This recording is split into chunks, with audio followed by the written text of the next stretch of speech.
Buenas tardes a todos. Gracias por participar en este primer webinar organizado por el Instituto Prueba de Nutrición. Mi nombre es Federico Lara y me ocupo de la coordinación científica del Instituto, cuya misión es fundamentalmente fomentar la investigación y también la difusión del conocimiento en el ámbito de la nutrición y la salud. Y para eso precisamente pues estamos aquí esta tarde, hemos organizado este webinar. En primer lugar, como ya hemos dicho a través del chat, decirles que esta sesión va a ser grabada para que luego se pueda ver también a través de nuestro canal de YouTube.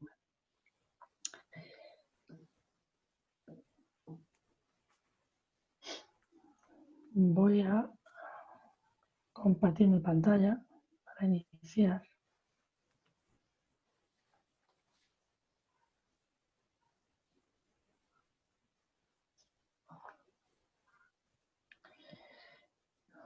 Bueno, mi misión hoy va a ser introducir y moderar este seminario, algo que voy a hacer por primera vez en remoto, así que pido disculpas por anticipado por aquellos fallos que pueda tener. Y nos acompañan también en remoto dos profesores investigadores de la Universidad de Granada, la doctora María Dolores Mesa y el profesor Ángel Gil, a los que después presentaré, y que a lo largo de unos 40 minutos van a hacer un recorrido por la evidencia científica en torno a la vitamina D y su papel en el funcionamiento del sistema inmunitario. Al final vamos a tratar de dejar algo de tiempo para sus dudas, comentarios, sugerencias, preguntas. Algunas de ellas ya las hemos recibido por anticipado, pero les animo a que las que puedan ir surgiendo a lo largo de las ponencias, pues las vayan dejando también en el chat y yo me ocuparé de transmitirlas al final de las dos sesiones, al final de las dos ponencias, me ocuparé de transmitirlas a los ponentes para agilizar así la discusión. Entrando ya algo en materia y a modo de introducción, a lo largo de estos últimos meses hemos hablado mucho de nuestro sistema inmunitario y cómo mantenerlo en forma, digamos, para optimizar nuestras posibilidades de defendernos frente a la COVID-19. Esta gráfica de Google Trends muestra claramente cómo las búsquedas sobre el sistema inmune o las defensas se han disparado durante todo el periodo de confinamiento, aislamiento, lo que muestra claramente el interés de este tema. Uno de los factores que tiene un mayor impacto en nuestra salud en general, pero también en el correcto funcionamiento del sistema inmunitario, es la alimentación. Y de esto pues es consciente tanto el consumidor, tanto la población, como el profesional de la salud. Por eso, a lo largo de estos meses, han proliferado mucho los artículos, la publicidad, la información en general que relaciona los efectos de determinados alimentos o determinados patrones dietéticos con el sistema inmunitario. Ante esta avalancha de información, pues cabe hacerse la misma pregunta de siempre: ¿qué es cierto y qué no? O lo que es lo mismo, detrás de qué hay evidencia científica y cuáles son aquellas afirmaciones que no están basadas en ciencia. Y como decía, pues para eso estamos aquí esta tarde. Es importante responder a esta pregunta porque a lo largo del confinamiento los españoles hemos cambiado nuestros hábitos dietéticos. Hay varios estudios que muestran que nuestro patrón de dieta a lo largo del confinamiento se ha asemejado más al patrón de dieta mediterráneo. Pero lo que sorprende aún más es que el 10% de la población dice haber empezado a tomar vitaminas. Y esto es claramente por la relación que existe entre estas vitaminas y la función del sistema inmunitario o nuestras defensas, como generalmente o comúnmente se llama a la función de nuestro sistema inmune. ¿Y qué dice la ciencia de esta relación entre la alimentación y el sistema inmunitario? Pues bien, lo que sabemos es que aproximadamente el 70% de nuestro sistema inmunitario se localiza en la mucosa intestinal, que es también la principal vía de entrada de nutrientes. Por tanto, es fácil pensar que se van a producir interacciones entre estos nutrientes y las células del sistema inmune que van a ser claves en el desarrollo y en la modulación de la respuesta inmunitaria. En los últimos años, y ya mucho antes de la pandemia, había una clara tendencia al alza de todas las publicaciones científicas en el ámbito de lo que se llama inmunonutrición. Vemos aquí como desde el año 2000 ha habido un incremento muy significativo de publicaciones científicas en torno a la nutrición y el sistema inmune. Y probablemente uno de los nutrientes sobre los que más evidencia científica hay en este ámbito es la vitamina D, donde vemos también cómo se han disparado en los últimos años, pues han incrementado de forma muy significativa las publicaciones científicas en este ámbito. Y justo de eso es de lo que vamos a hablar esta tarde. Y vamos a empezar con la ponencia del profesor Ángel Gil, que es catedrático de Bioquímica y Biología Molecular, además de presidente de la Fundación Iberoamericana de Nutrición, que nos va a ayudar a entender cuáles son las funciones de la vitamina D, su metabolismo, qué cantidades tenemos que ingerir y en qué alimentos podemos encontrarla. Ángel, muchas gracias por estar aquí con nosotros esta tarde y voy a cederte ya el testigo.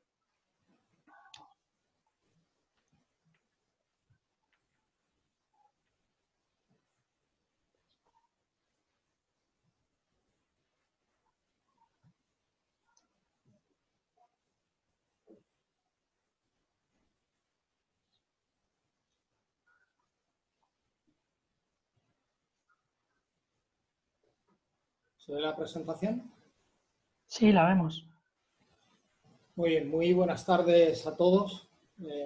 Voy a tratar de ceñirme en el tiempo programado a comentar algunos aspectos de la vitamina D, con preferencia sobre su actuación en el sistema inmunitario. Actualmente conocemos que la vitamina D en realidad es más que una vitamina, es una hormona, puesto que se sintetiza en gran medida en la piel y su acción es prácticamente en todas las células y tejidos del organismo. Es bien conocida la regulación de la absorción del calcio y su repercusión en la homeostasis ósea.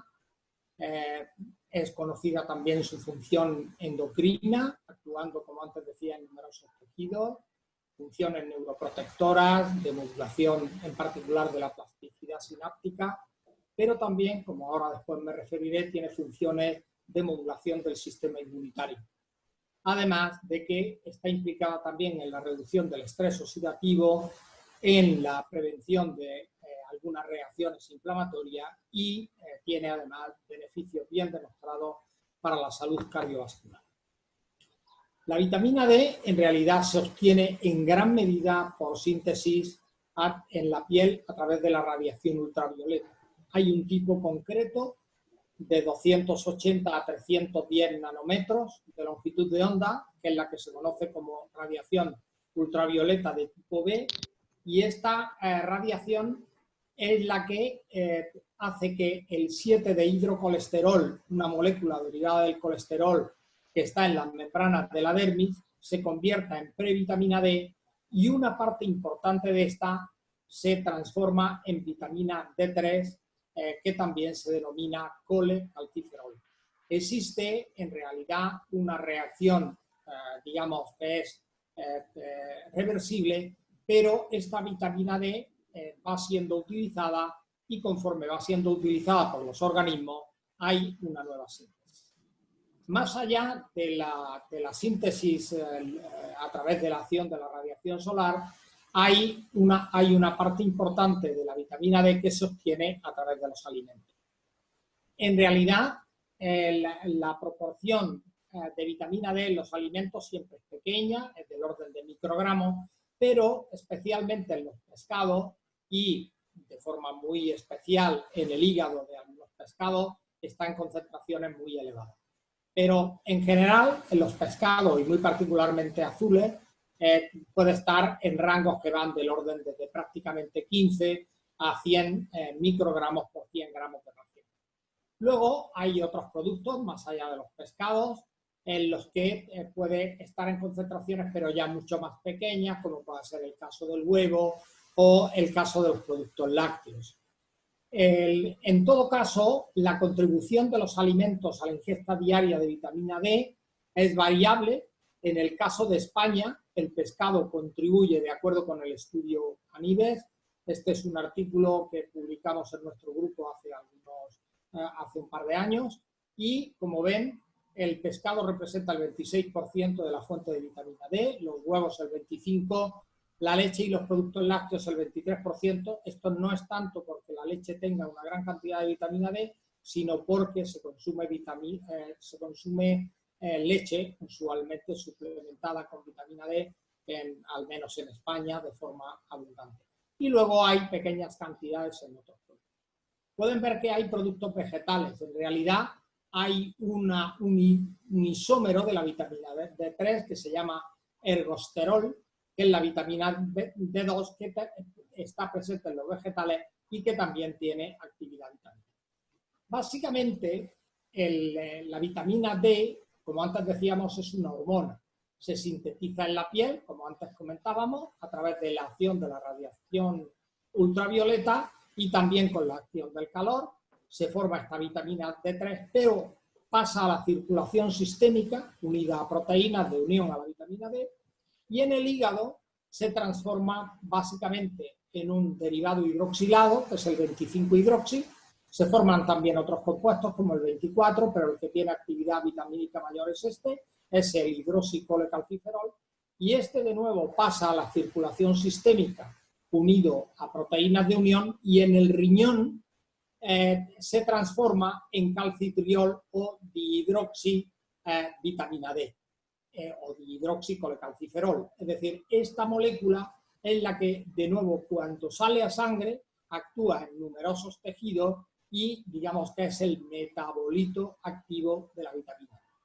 Así que esta realmente es la que ejerce la acción hormonal. Conocemos desde hace mucho tiempo que la vitamina D, aquí tienen el metabolito activo, tiene una interacción importante y una función esencial en la síntesis ósea a través de la diferenciación de osteoblastos, la mineralización ósea, de forma que los osteoblastos van diferenciándose y son capaces de captar calcio y a través de la acción de otras hormonas como la osteocalcina, la osteombindina, se va formando, digamos, el tejido óseo. Pero también el propio dihidroxicolecalciferol, el calcitriol, actúa también en la resorción ósea, de manera que es un activador de los osteoclastos y participa también en la diferenciación de los osteoclastos.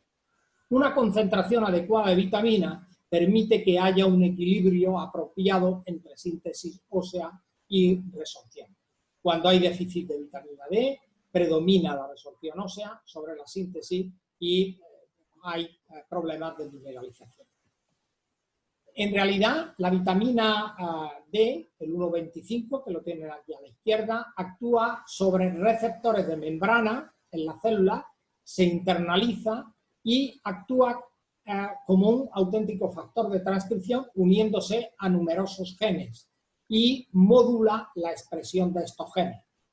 Hay acciones rápidas de la vitamina D3, que son el aumento de los niveles séricos de calcio y el aumento de la diferenciación celular. Pero hay también respuestas a medio y largo plazo que están mediadas por una respuesta de modulación de la expresión génica. Más allá de las acciones clásicas de la vitamina D, que pasan por el aumento de la absorción de calcio en el intestino y, como antes hablábamos, del mantenimiento de la homeostasis ósea, es capaz de aumentar la excreción y de regular la excreción de calcio a través del riñón. Pero actualmente sabemos que hay unas acciones no clásicas, fundamentalmente la de la inhibición de la proliferación celular, de manera que la vitamina D tiene actividad antitumoral importante y participa en la diferenciación celular y en la apoptosis tisular.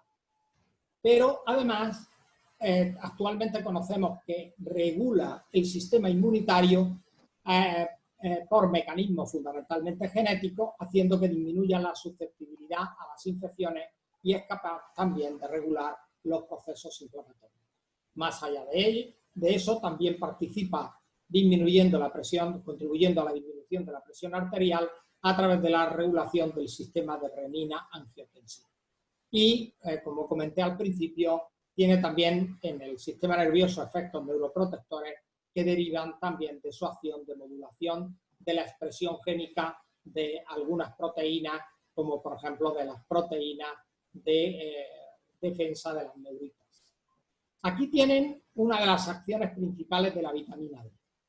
La vitamina D no solo tiene receptores en el intestino o en las células óseas, sino que las células del sistema inmunitario, especialmente macrófagos y células dendríticas, de las cuales hay una parte muy importante del sistema inmunitario asociado a las mucosas, es decir, en el intestino, por ejemplo, la vitamina D es capaz de interaccionar con estas células y estas células, a su vez, son capaces de regular la activación de células T, concretamente tanto TH1 como TH2, TH17 y TH regulador.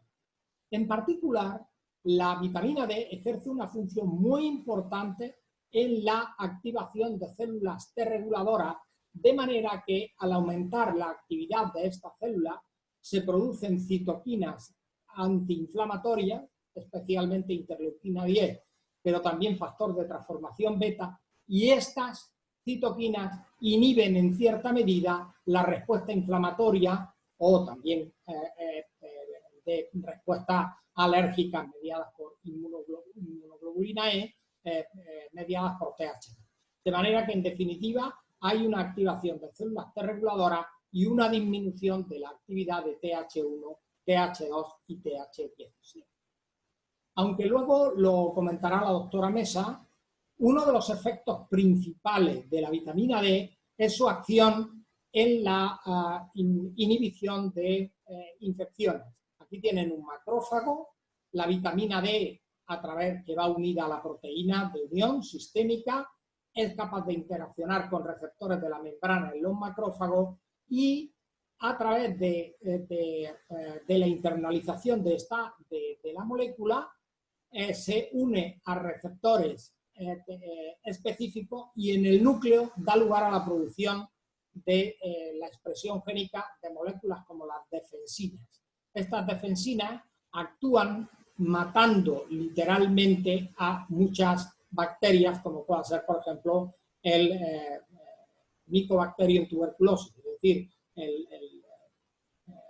el bacilo de la tuberculosis. Este es un ejemplo, pero que es aplicable también a otras muchas bacterias.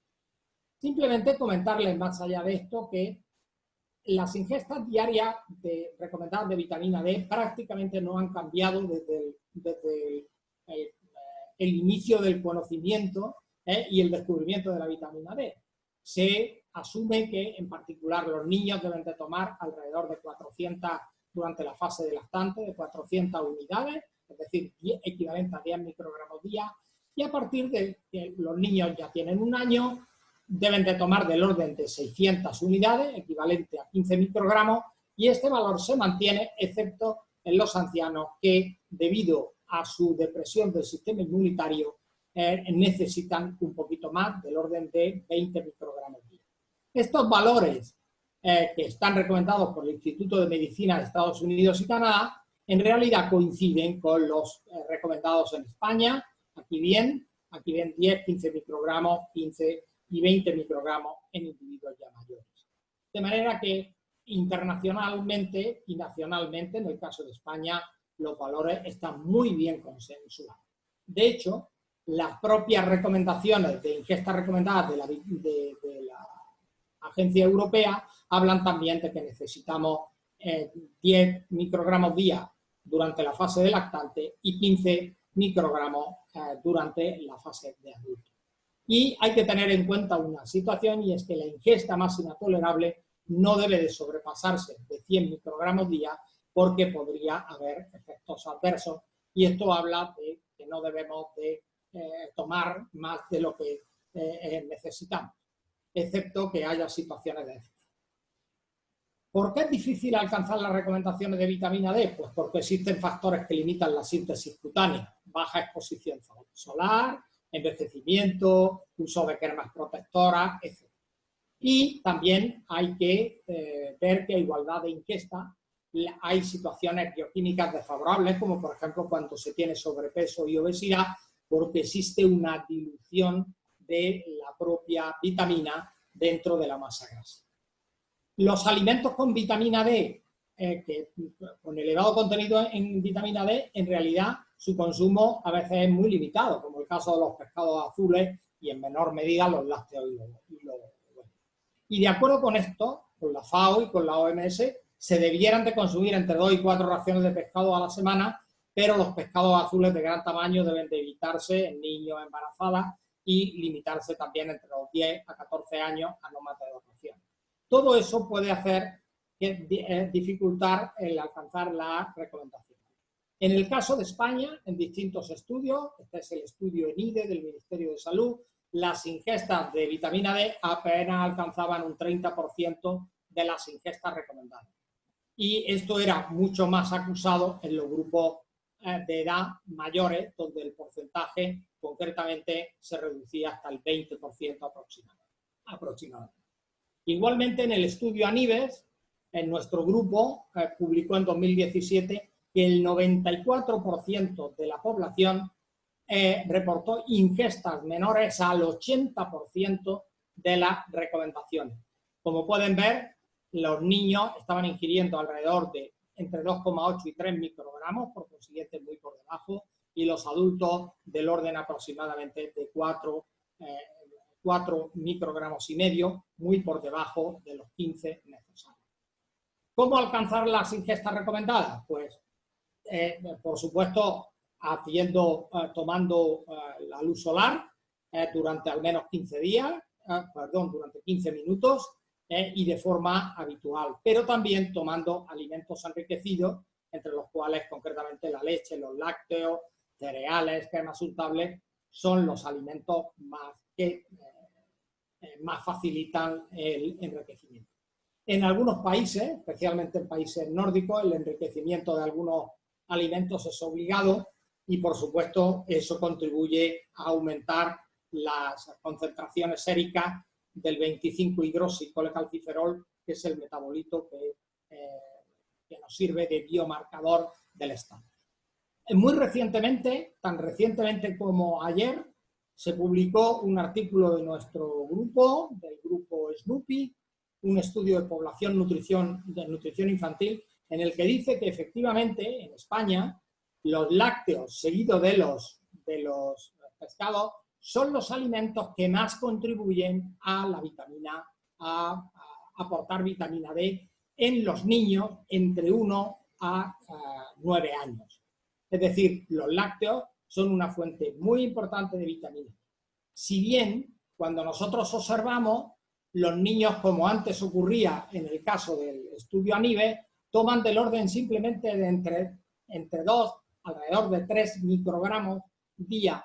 Y, sin embargo, los niños que están tomando fórmulas suplementadas, fórmulas adaptadas, fíjese que no llegan a los 15 microgramos, pero por supuesto llegan a niveles que están entre 6 y casi 8 microgramos día. Es decir, se multiplica casi por 3 las ingestas cuando los niños están tomando fórmulas especiales que están suplementadas. De hecho, tomar 2 o más vasos de leche adaptada por día es un factor que aumenta la probabilidad de alcanzar una ingesta igual o superior a la mediana de la población de forma muy significativa. Hay numerosos beneficios de la vitamina D en enfermedades de alta prevalencia, que ahora comentará la doctora Mesa, como pueden ser diabetes mellitus, enfermedades cardiovasculares, etc. Y como mensajes para llevarse a casa, durante los últimos años ha habido un cambio notable en el conocimiento de los efectos saludables de la vitamina D, a las funciones clásicas como elemento crítico en la homeostasis del metabolismo mineral y del raquitismo, así como a su importancia en la homeostasis del esqueleto y en la osteoporosis, se le han unido sus funciones como un potente agente inmunomodulador y antiinfeccioso. Las células del sistema inmunitario expresan el receptor nuclear de la vitamina D y cuando se exponen al calcitriol, a la vitamina D activa, provocan un efecto global de inmunotolerancia mediado por un aumento de las células T reguladoras. Asimismo, la vitamina D es clave en el mantenimiento del sistema de vigilancia de la inmunidad innata, contribuyendo a la defensa frente a las infecciones mediante la producción de defensina y calecitirina. Y la ingesta de alimentos enriquecidos con vitamina D, especialmente leches adaptadas, ayuda a satisfacer los requerimientos de vitamina D y aumentar sus concentraciones sanguíneas. Muchas gracias y espero que hayan disfrutado de la presentación. Bueno, muchas gracias, Ángel. Pediría un aplauso virtual para Ángel, pero bueno, en la opción remoto es más complicado. Gracias, Ángel, por tu magnífica presentación. Creo que ha quedado bastante claro cuáles son los papeles de la vitamina D, en qué alimentos podemos encontrarla y también cómo una vitamina, decías tú también, casi una con funciones de hormonas tan importante, pues es deficitaria en la población española y en otras poblaciones también a nivel internacional. Mientras tú le cedes el testigo a María Dolores, pues bueno, presentarla. María Dolores Mesa es profesora del departamento, profesora titular del Departamento de Bioquímica y Biología Molecular de la Universidad de Granada y es también investigadora en el Instituto de Ciencia y Tecnología de los Alimentos también de la Universidad de Granada.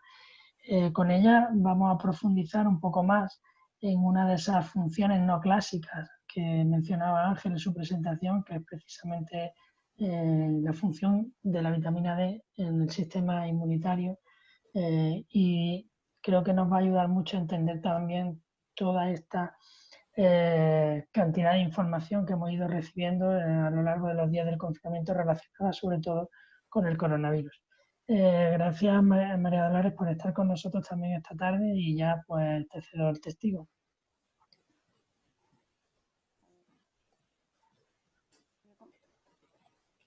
No puedo compartir pantalla. ¿Se me oye bien? Se te oye muy bajito. ¿Ahora mejor? Ahora mejor, sí. Ángel, tendrás que cederle el testigo a María Dolores. No veo dónde. Pues mira, tienes que irte a participantes, abajo, donde pone participantes. Sí.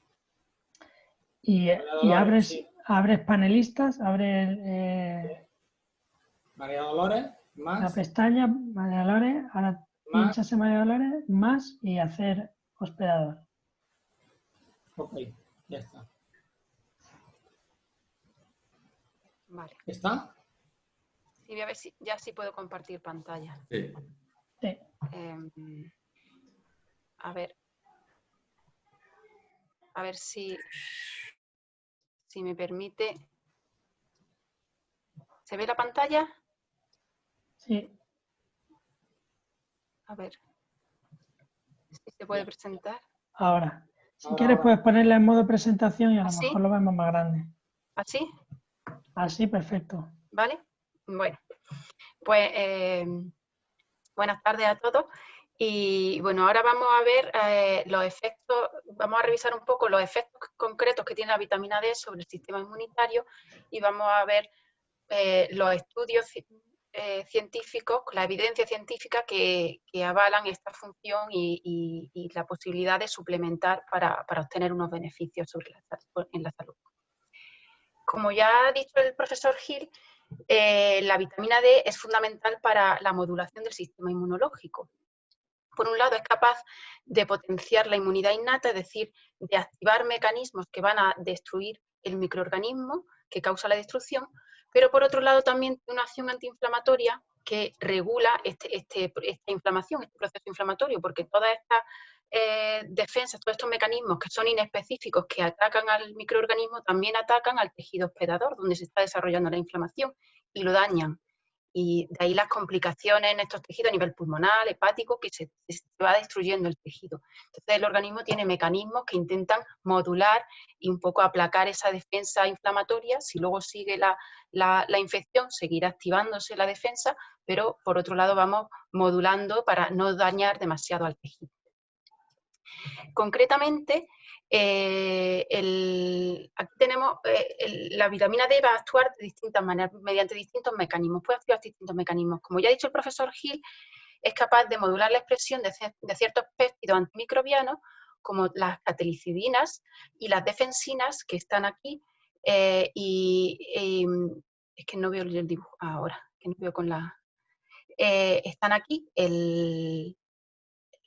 las catecolicidinas y las defensinas, que van mediante distintos mecanismos a activar la defensa, a activar esos mecanismos para eliminar al patógeno, ¿vale? Va a activar la proliferación y la diferenciación de las células inmunológicas, de neutrófilos, de monocitos, de algunos linfocitos, de células dendríticas, que van a luchar frente e intentar destruir a este microorganismo, al microorganismo que esté atacando.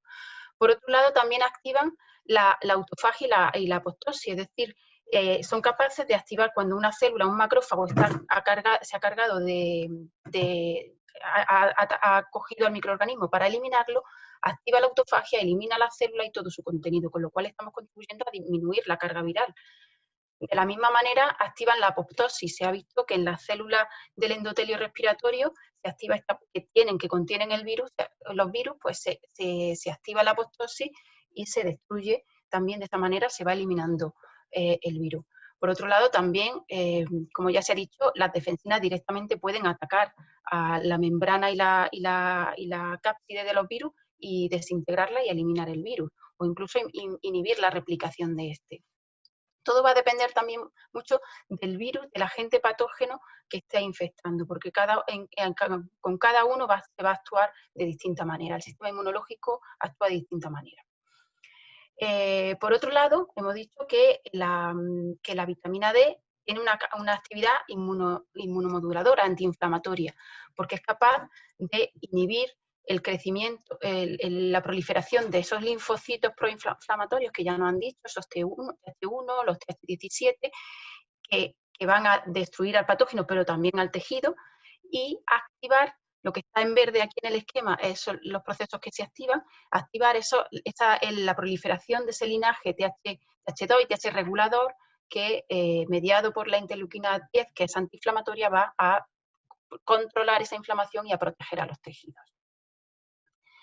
De esta manera, al final lo que tenemos es un equilibrio que se conoce como inmunotolerancia, pero siempre en situaciones en las que hay cantidad suficiente de vitamina D.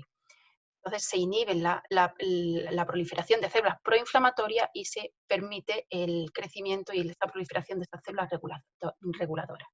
En situaciones de déficit, pues ocurre al contrario, no pueden proliferar estas células reguladoras, aumentan las células proinflamatorias, entonces esa inflamación se cronifica y empieza a dañar el tejido y a ocasionar esas complicaciones tisulares que conocemos y que al final pues la neumonía típica de esas enfermedades inflamatorias, infecciosas. Entonces, todos estos estudios que se han realizado en distintos modelos experimentales con distintos patógenos y se ha visto que cada patógeno va a activar su defensa de forma diferente y la vitamina D, pues va a depender, el efecto de la vitamina D va a depender del tipo de patógeno que esté infectando.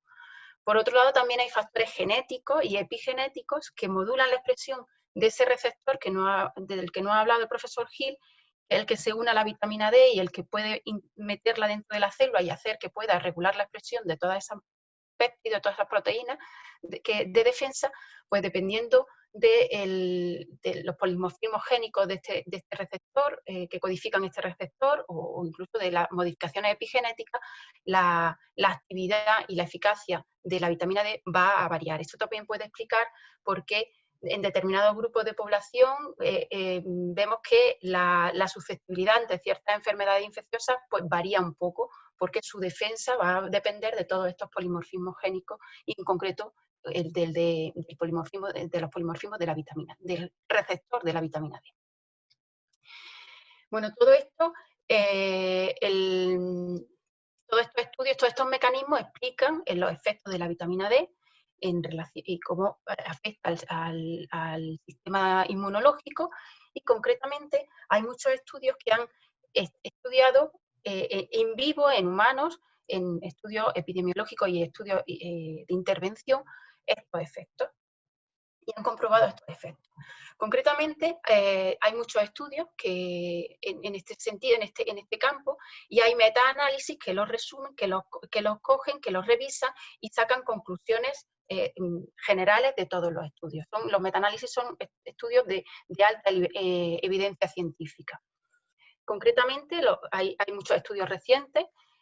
Hay un estudio del 2019 que establece, un metaanálisis que establece que el riesgo de tuberculosis se puede predecir en función de los niveles de vitamina D y que además esta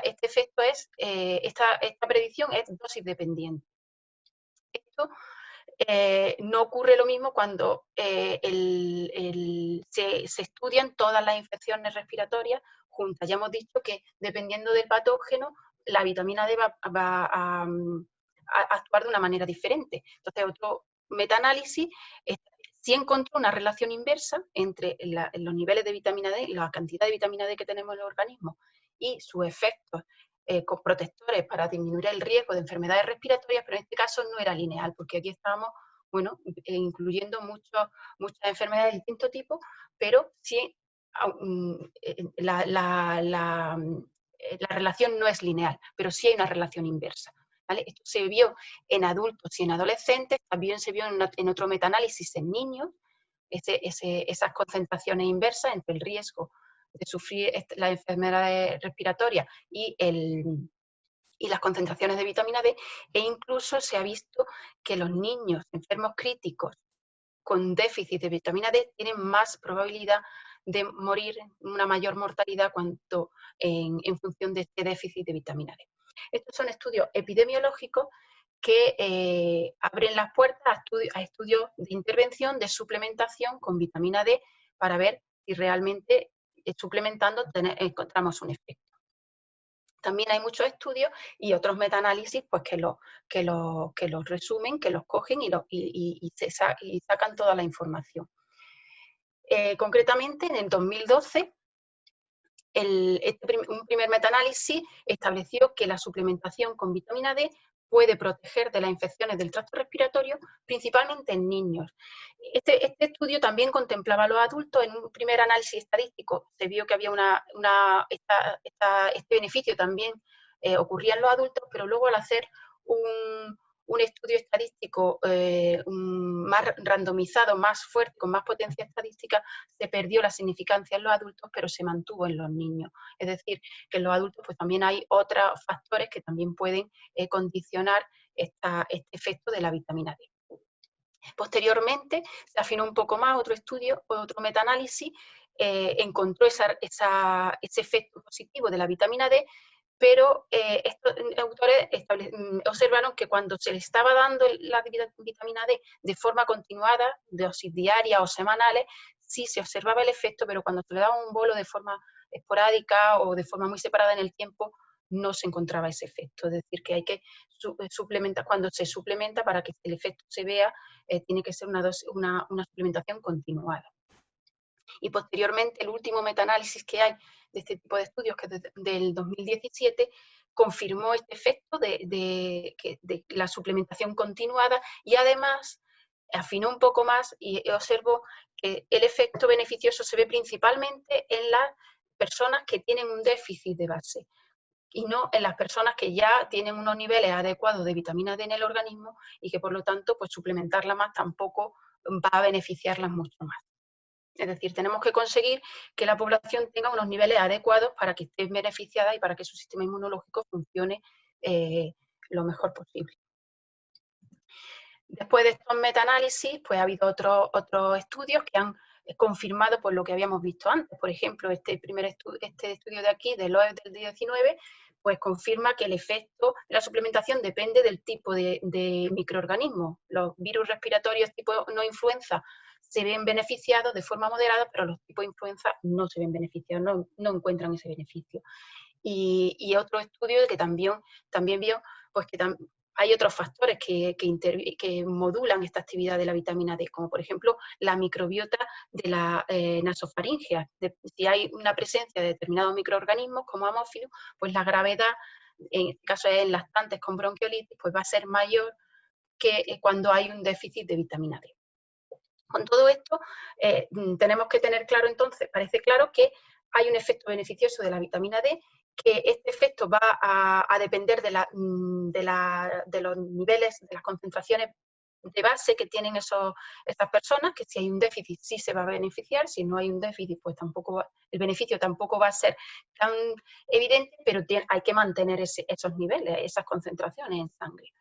Y luego además también el efecto va a depender del tipo de microorganismo y de la forma de suplementar, que hay que ingerir la vitamina D de forma continuada. Todas estas evidencias pues, han llevado dado la situación en la que estamos, de que estamos todos un poco desesperados a ver cómo se soluciona este problema que tenemos ahora mismo, pues a los clínicos pues, ha llevado a pensar, bueno, si frente a estas infecciones respiratorias la vitamina D ejerce un efecto beneficioso, ¿por qué no frente al COVID-19, a la COVID-19? Y la verdad es que la hipótesis pues, tiene sentido, pero hay que demostrarla con estudios clínicos. Todavía no ha dado tiempo a realizar estos estudios clínicos, con lo cual no tenemos evidencia científica de que sea beneficiosa la suplementación con vitamina D para luchar frente al COVID, pero bueno, tendría sentido. Entonces, esta demanda clínica pues, ha llevado a los científicos, a un grupo de científicos, a publicar un artículo que ha sido de hace 20 días, se publicó, de hecho todavía no está la versión definitiva, está todavía el artículo aceptado en prensa, pero no está todavía maquetado definitivo. Y es un grupo de científicos expertos en el tema que han valorado y han intentado dar una respuesta a esta pregunta clínica. ¿Es beneficiosa la vitamina D? Entonces estos científicos pues, han visto que realmente hay un déficit generalizado en la población, ya nos lo ha dicho el profesor Gil antes, que habría que solucionar, que han visto, basándonos en estos metaanálisis que hemos visto nosotros, que realmente en otras enfermedades similares, respiratorias, infecciosas similares, hay un beneficio de la vitamina D. Han valorado también que la suplementación es segura, porque se ha visto que hasta 4.000 unidades internacionales por día no hay problemas, no hay efectos perjudiciales de esta suplementación con vitamina D. Y realmente, pues, a pesar de que no hay estudios científicos que lo apoyan, pero este grupo de investigadores pues, dicen que bueno, pues parece que merece la pena, que por poco que sea el efecto que puede ejercer la vitamina D frente al COVID-19, pues que las evidencias anteriores justificarían el uso de esta intervención. Y ya como conclusiones, pues, bueno, llevarnos en mente que la vitamina D es necesaria para el buen funcionamiento del sistema inmunológico y para protegernos especialmente frente a infecciones respiratorias, que hay estudios epidemiológicos que realmente demuestran esa relación inversa entre la cantidad de vitamina D y la severidad y la frecuencia de las enfermedades respiratorias, que hay estudios de intervención con suplementos que dicen que concluyen que hay un efecto beneficioso siempre y cuando demostrado siempre y cuando el paciente parta de unos niveles bajos que hay que elevar, y que una vez que ya los niveles son adecuados, pues el efecto no es tan evidente, pero sí habría que mantener esos niveles elevados para seguir permitiendo que la vitamina D ejerza su acción. Y ya finalmente, pues recordar que ya hemos dicho que hay un déficit generalizado, que en determinadas situaciones como la que estamos viviendo ahora mismo, además de la estación más fría, en las que hay menos sol, estamos más tapados, pero ahora con el confinamiento hemos recibido menos sol y por lo tanto la síntesis endógena es menor, con lo cual tenemos que asegurarnos que a través de los alimentos que contienen vitamina D, o incluso en situaciones en las que realmente haya un déficit mediante suplemento, pues tenemos que intentar elevar estos niveles y mantener un estado óptimo de vitamina D para que nuestra salud inmunológica pues sea la más adecuada. Y eso es todo. Espero que les haya gustado. A ver, ahora tengo que... Muy bien. dejar de presentar. Muchas gracias también por tu trabajo y por tu presentación, que también merecería un aplauso virtual. Creo que deja muy claro que hay una evidencia científica de alto nivel que nos permite nos permite concluir que existe un efecto protector de los niveles adecuados de vitamina D frente a infecciones, especialmente infecciones de tipo respiratorio. Y creo que eso es algo también importante de transmitir, como tú bien has hecho a lo largo de tu presentación. Bueno, ahora pasamos al turno de preguntas, si os parece. Hay 3 preguntas en el chat y luego además tenemos 4 ahora y luego además tenemos también otra batería de preguntas que nos han pasado los participantes con anterioridad, si os parece. Vamos a comenzar por las que ha habido en el chat en directo. Y la primera de ellas viene de Teresa Iglesias, que nos pregunta si se han observado interacciones entre la vitamina E, entiendo que se refiere a la vitamina D, y algunos fármacos. No sé, Ángel, si por ejemplo por romper el hielo, si quieres empezar tú. Si me pasas. ¿Perdón? No hace falta que te pase el testigo, eso es solo para presentar. Ahora mismo sí. Bueno, primero hay que decir que justo derivado de la acción de la vitamina D y conservando gran parte de su estructura, se están desarrollando numerosísimos fármacos anticancerosos. Es decir, que ya la vitamina D, derivados de la vitamina D, con una actividad muy especial antiapoptótica, se están desarrollando y están en este momento en uso. Es decir, la vitamina, derivado de la vitamina D, más allá de su acción hormonal y vitamínica, pueden utilizarse como fármacos reguladores del crecimiento celular. Luego hay que tener en cuenta, en general, que hay algunos fármacos que, digamos, como pueden ser, por ejemplo, macrólidos, antibióticos macrólidos, etcétera, que tienen una mayor avidez por captar sustancias liposolubles. Entonces, aquellos fármacos que tienen una capacidad de captación de sustancias liposolubles no deben utilizarse cuando se están administrando, por ejemplo, dosis masivas de vitamina D. De manera que efectivamente puede haber interacciones cuando se están tomando fármacos y hay que tenerlo en cuenta, no tanto cuando se está tomando alimentos enriquecidos en vitamina D, sino cuando se están tomando dosis masivas de vitamina D bajo prescripción médica en condiciones concretamente de deficiencia. Ok, muchas gracias, Ángel. Hay también una batería, diría yo, de preguntas que se refieren a la recomendación sobre suplementación. Por ejemplo, tenemos una pregunta de Natalia Castillo, que nos pregunta si a día de hoy está recomendada la suplementación infantil en general. Ella hace referencia a que los alimentos podrían presentar cantidades insuficientes por modificaciones transgénicas o crecimientos acelerados, que eso no lo tengo muy claro que sea así, porque principalmente está presente en alimentos de origen animal, pero bueno, ahora vosotros podréis aclararlo. Y también tenemos aquí alguna pregunta de Ada, que nos preguntaba también en ese sentido, ¿no? Si se está planteando en España alguna estrategia para la fortificación con vitamina D, viendo las bajas ingestas y la situación de hipovitaminosis, y que sí se debería hacer esa recomendación a todas las personas que no tomen como mínimo 3 raciones semanales de pescado azul. Entonces, en general, os preguntaría pues, sobre eso, sobre la suplementación de la población con vitamina D, en qué circunstancias sería necesaria y bueno, y sobre todo qué porcentaje de la población o qué grupos de edad se beneficiarían más de esta suplementación. ¿Contestas tú o quieres que conteste yo una parte, María Dolores? Bueno, yo no sé si ahora mismo está previsto la suplementación en España. De momento, yo sé que hay otros países que sí suplementan a ciertos productos, pero en España de momento no se hace y no sé si está previsto. No sé si Ángel sabe. Yo tengo que decirlo primero, que es cierto que en España,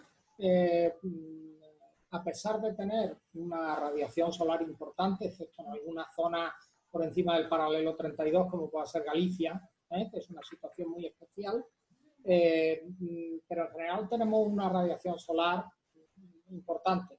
Pero la realidad es que cuando se miden los biomarcadores, en niños incluso en Andalucía, nuestro grupo tiene experiencia en esto, resulta que hay un cierto porcentaje de niños que están en déficit, que suele oscilar del 5 al 10%, y luego otro grupo no despreciable que están en riesgo de déficit. Y esto se mide a través de los niveles de un biomarcador que es el 25-hidroxicolecalciferol, que también se forma en el hígado.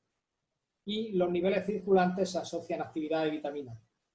En un estudio que está también realizado en Galicia, conjuntamente con la doctora Leis, en la que yo mismo también participé, con el doctor Tojo, observamos que también hay un porcentaje de la población pediátrica con muy bajo nivel. En estos niños, en realidad, lo que tiene que haber es una intervención a través del pediatra, digo especialmente en los niños. Y en las poblaciones mayores, que es muy frecuente que tomen poco sol, etcétera, estoy hablando de mayores incluso frágiles, tiene que ser concretamente el geriatra el que haga una valoración del biomarcador y de acuerdo con eso aplique una, digamos, una dosis que usualmente suelen ser dosis masivas durante un cierto tiempo para restablecer los niveles concretamente en hígado, ¿no? Esto es lo que hay que hacer, pero en España no hay una recomendación general de suplementación de alimentos. Si bien es cierto que desde hace muchos años, desde los años 80, principios de los 80 del siglo pasado, cuando se empezó a utilizar leches desnatadas y semidesnatadas, se complementó la leche o se suplementó la leche con vitamina D para al menos cubrir lo que se retiraba al disminuir la concentración de grasa. De forma que en términos prácticos, en España, el hecho de que haya leche suplementada con vitamina D, también otros alimentos, en realidad contribuye a que no tengamos un problema grave de deficiencia.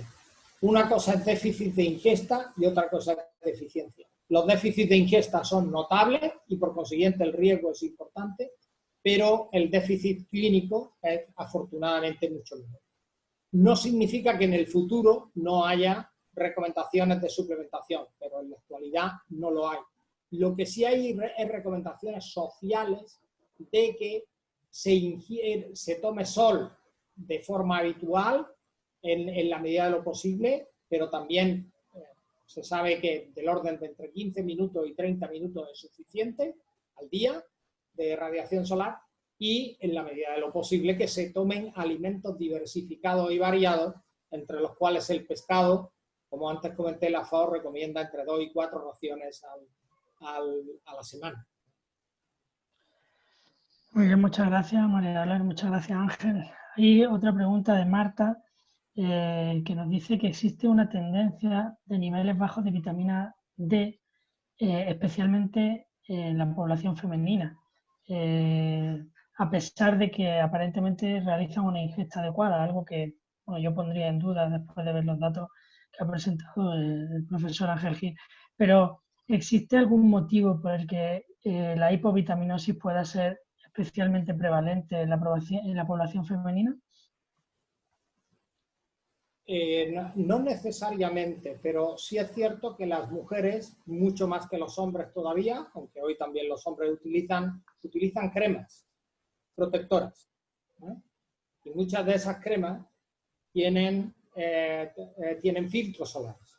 Esa es una posible razón porque es cierto que en algunas poblaciones, no en todas, por ejemplo, en la población pediátrica es indistinguible entre niños y niñas, pero en poblaciones adultas, efectivamente, a veces se encuentran en algunas poblaciones diferencias de sexo. Una razón podría estar precisamente en la utilización de cremas con filtros solares. La otra razón puede estar relacionada con la dilución de la vitamina D en la grasa. La mujer tiene un panículo adiposo graso subcutáneo mayor, con independencia de que tuviera sobrepeso o no, que los hombres. Y entonces se sabe que la vitamina D se diluye concretamente dentro del tejido adiposo. Entonces, no sería tanto un déficit real, pero sí una hemodilución o una dispersión de la vitamina D a través de los tejidos. Muchas gracias, Ángel. Pasando ya a las preguntas que nos han adelantado previo al webinar, tenemos una del doctor José Manuel Moreno, a quien mando un abrazo desde aquí, que nos dice que aunque hay datos que relacionan niveles inferiores de vitamina D en sangre y mayor incidencia de infecciones respiratorias, la demostración de que la suplementación con vitamina D en personas con niveles normales de la misma no haya demostrado eficacia, es ciertamente así. ¿Tendría entonces sentido la suplementación solo en aquellos sujetos con deficiencia de vitamina D? Creo que María Dolores ha comentado algo en este sentido en su ponencia. Sí, la verdad es que los datos que hay, los metaanálisis ahora mismo que hay, nos dicen que el efecto se ve cuando hay un déficit de base, no cuando el paciente, el voluntario, ya el individuo ya tiene unos niveles adecuados. Entonces, suplementación como tal, yo personalmente no le veo sentido a una persona que tiene unos niveles normales. A esa persona yo le recomendaría una ingesta diaria adecuada para mantenerlos, para no llegar a un momento, a una época del año en la que hay menos sol, sintetizan menos y empieza a bajar esa concentración, esa disponibilidad de la vitamina D. Entonces, pero Sí. a esas personas creo que realmente un suplemento ahí como tal no, yo creo que no está justificado ahora mismo. Lo que pasa es que yo creo que viendo la alta prevalencia de la hipovitaminosis que presentaba el profesor Ángel Gil, Sí. Y sabiendo que va a ser difícil que cada individuo conozca sus niveles de vitamina D, porque no es un análisis que se haga, digamos, de rutina, en ese contexto y sabiendo que las ingestas máximas tolerables de la vitamina D pues son altas, pues quizás sí que merecería la pena, ¿no? Por lo menos una recomendación de aumentar la ingesta de esta vitamina en la población general, ¿no? Porque en realidad es verdad que probablemente solo se beneficiarían aquellos que tienen unos niveles bajos, pero es que hay un alto porcentaje de la población que tiene niveles bajos y por otro lado es difícil que cada individuo conozca sus niveles de vitamina D en sangre. Entonces, yo creo que la recomendación de una ingesta adecuada de vitamina D o de mejorar la ingesta a través de la alimentación, a través del enriquecimiento de alimentos o de aquellos alimentos que de forma natural la tienen, creo que sí puede ser una buena recomendación. Volvemos a las preguntas que no habían anticipado. Y tenemos otra de María Ángeles Cabrera Ferriols, que dice que cómo este déficit de vitamina D, cómo existe o cuáles son las cifras de déficit de vitamina D a nivel mundial. Si es real que existe ese déficit y si se hace adecuadamente la determinación en el laboratorio. No sé, Ángel, si tú tienes algunos datos más allá de la población española. La deficiencia de vitamina D es real en todo el mundo, muy especialmente en países en vías de desarrollo, en donde realmente todavía existe raquitismo. Es cierto que en países desarrollados, como puede ser el caso, por ejemplo, de Europa, Estados Unidos, etcétera, existen una incidencia de déficit mucho menor y cuando existe, digamos, hay sintomatología clínica, por supuesto se hace analítica y se hace un tratamiento médico. De hecho, en los gobiernos, voy a dar 3 ejemplos, hay gobiernos que para prevenir la deficiencia de vitamina D, concretamente el Reino Unido recomienda 400 unidades internacionales día, 10 microgramos, 600 en Estados Unidos y 800 unidades, 20 microgramos para los mayores de 70 años en algunos países europeos del norte. Pero los países que tenemos una radiación solar grande no lo hay y los tratamientos van dirigidos a aquellos individuos que empiezan a tener déficit. Existen muchos estudios de tipo, digamos, transversal y también estudios de asociación. Por ejemplo, los niños que tienen déficit sin que tengan, por ejemplo, un raquitismo, tienen enfermedades respiratorias de vías altas muy frecuentes, también los ancianos. Y eso se asocia a niveles de vitamina D muy bajos. Y si además los niños tienen asma o los ancianos, por ejemplo, tienen enfermedad obstructiva pulmonar crónica, todavía más. Es decir, niveles de vitamina D se asocian con una mayor prevalencia de enfermedades de lo que se llama internacionalmente URTIS, es decir, enfermedades respiratorias del tracto respiratorio alto. Por consiguiente, el déficit existe, incluso también en los países desarrollados, aunque la sintomatología clínica puede estar mucho más ligada a la aparición de resfriados comunes reiterativos y enfermedades del árbol respiratorio. Ahora, es cierto lo que decía el doctor Moreno. Cuando se hacen estudios de intervención con vitamina D, justo es en los países en vías de desarrollo donde se obtienen resultados muy relevantes. Se disminuyen la incidencia de numerosas infecciones, enfermedades infecciosas, etc. Cosa que no se ve tanto en los países desarrollados, entre otras cosas porque no hay tampoco muchos estudios. Hasta lo que yo sé, el estudio al que se refería la doctora Mesa, en los metaanálisis incluyen solo 24 estudios aleatorizados, bien controlados, etc. Por consiguiente, es poco. Lo que sí está claro es que si, por ejemplo, existe confinamiento, como ha sido nuestro caso durante bastante tiempo, sin tomar sol, etcétera, ahí sí que se recomienda tomar alrededor de 400, al menos entre 400 y 600 unidades al día para prevenir la deficiencia. Y, por supuesto, nunca sobrepasar el límite máximo de 4.000 unidades de 100 microgramos, porque eso puede causar problemas importantes, especialmente renal. Aquí hay que llamar también la atención porque hay mucha gente que, pensando que la vitamina D efectivamente es una inmunomoduladora, ha empezado a tomar dosis masivas. Y esto puede provocar problemas graves.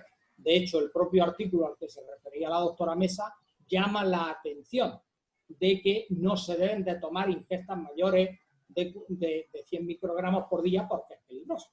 Sin embargo, en ese mismo documento se recomienda que, especialmente en situaciones en donde no hay luz suficiente o en situaciones de confinamiento, como ahora ha ocurrido, se deberían de tomar entre 400 y 600 unidades al día.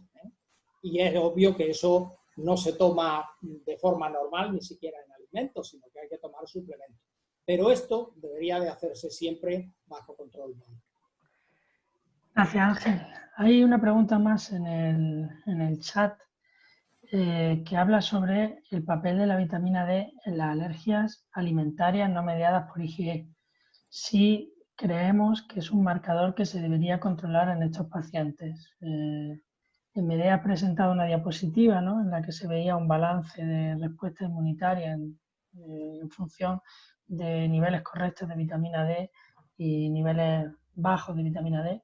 No sé si María Dolores, si quieres tú comentar algo sobre este tema de la vitamina D y las alergias alimentarias no mediadas por IgE. Pues sí que hay estudios que en pacientes asmáticos y alérgicos, pero realmente yo no sé seguro si realmente hay evidencia científica. Sentido tiene porque podría modular y facilitar esos linfocitos reguladores y controlar los otros linfocitos que están exacerbando esa respuesta inmunológica en los procesos alérgicos. Realmente, en relación a la alergia alimentaria, no sé exactamente si hay estudios que realmente avalen eso. No lo sé. Yo quisiera decir que, digamos, desde el punto de vista mecanístico, existen razones para pensar que efectivamente la vitamina D en valores, digamos, normales de vitamina D contribuyen a un balance digamos, en la respuesta de las células TH2 que están mediadas, digamos, median las reacciones alérgicas por inmunoglobulina E. ¿De acuerdo? Sin embargo, también hay que decir que en algunos estudios que hay de suplementación de vitamina D en altas dosis, hay un estudio, de hecho, en Journal of Pediatrics, si alguien quiere, de 2019, que se publicó en junio de 2019, de Rosendahl, en el que se establece que altas dosis de vitamina D no previenen la sensibilización a la alergia. Sin embargo, los estudios epidemiológicos, quiero insistir en esto mucho, niveles bajos de vitamina D en los niños se asocian, por supuesto, a raquitismo, pero se asocian sobre todo a enfermedades respiratorias.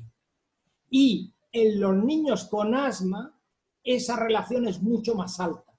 Luego, la vitamina D algo tiene que contribuye no a evitar la sensibilización, pero niveles normales pueden ser,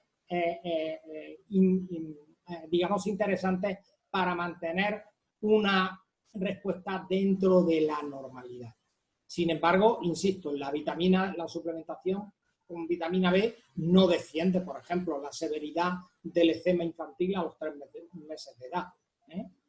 Es decir, que incluso hay algunos estudios que se han visto que un exceso, como antes he dicho, aumenta el riesgo posterior de alergia alimentaria a los 2 años. Hay, de hecho, también un estudio que se publicó, creo recordar, allá por los años 2014 o 2015, que está publicado en Pediatrics International y que se refiere a esta situación, ¿vale?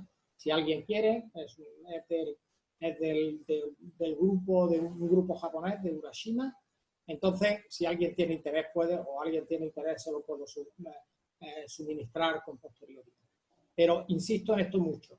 Hay razones mecanísticas para pensar que la vitamina D puede contribuir a la prevención de la alergia, pero los estudios de suplementación, sobre todo con dosis elevadas, no nos dice que disminuye la sensibilización a los alérgenos. Pues muy bien, muchas gracias, Ángel, también María Dolores. Creo que hay tiempo para un par de preguntas más. Si las respuestas son concretas, creo que daría tiempo. Rosa García nos pregunta por el biomarcador de vitamina D. El biomarcador que se utiliza en la analítica rutinarias. Creo que Ángel había comentado algo. Y bueno, antes se me olvidó de hecho decir que efectivamente el biomarcador es el 25-hidroxicolecalciferol. Se puede medir también el 24 y el 1,25, pero el 1,25 las cantidades son tan pequeñas que es muy difícil medir. Y también preguntaba alguien sobre la determinación. Es cierto, la determinación de vitamina D es compleja.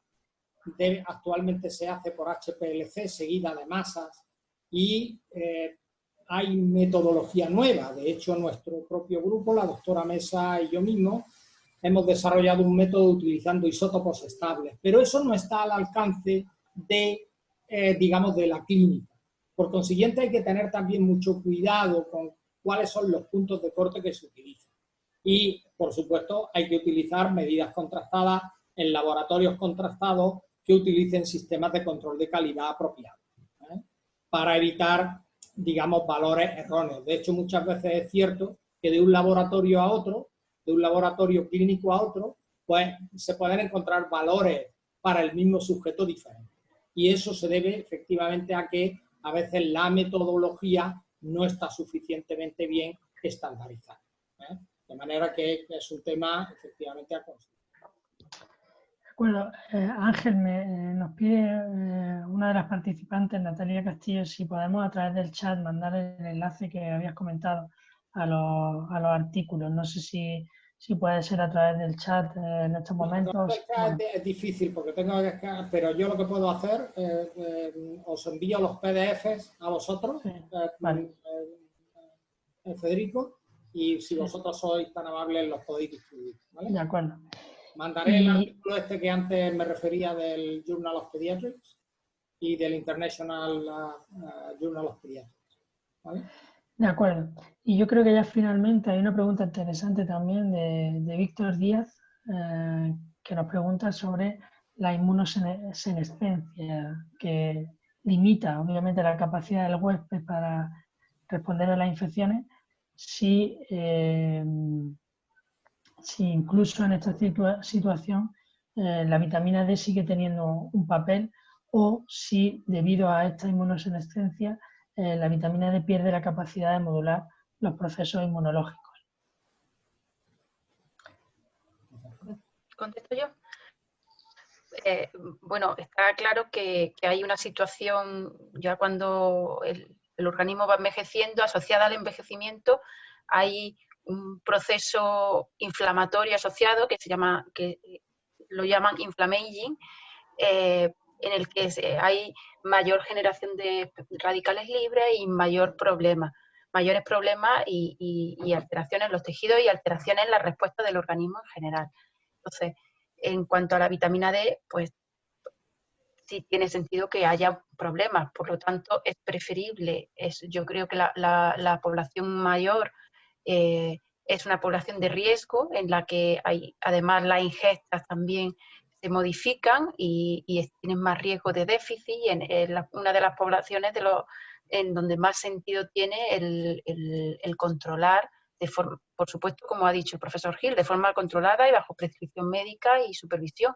Pero esos niveles de vitamina D para facilitar en lo posible, ya que hay un enlentecimiento de metabólico, pues por lo menos facilitarlo en lo posible y que no llegue a faltar esa vitamina D, que el problema no sea por falta, sino porque, bueno, pues ya metabólicamente ya hay un proceso alterado. Y en efecto, además, antes comentaba Ángel también que son personas que tienen una menor exposición al sol, que la ingesta a través de los alimentos puede también ser baja, entonces quizás es un grupo que está en especial riesgo precisamente.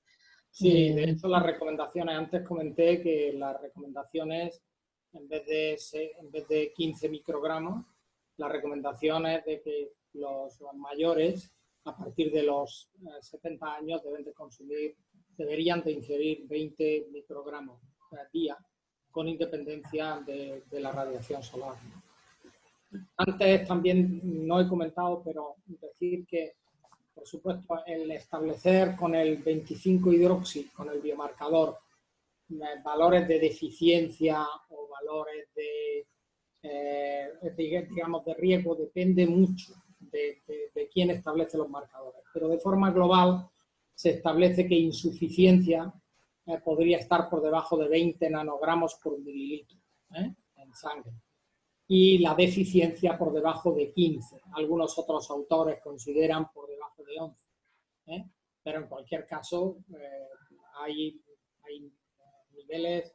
Nosotros creo recordar que con la doctora Leis, que yo creo que está asistiendo a esta reunión, vimos hace ya 10 años que la prevalencia, por ejemplo, en adolescentes en Galicia de deficiencia, es decir, valores de menos de 11 nanogramos, era del 5%. O sea, no es despreciable. E individuos en riesgo, es decir, entre 11 y 20 nanogramos, había un 32%. Es decir, que los niveles son bastante altos en algunas poblaciones, ¿no?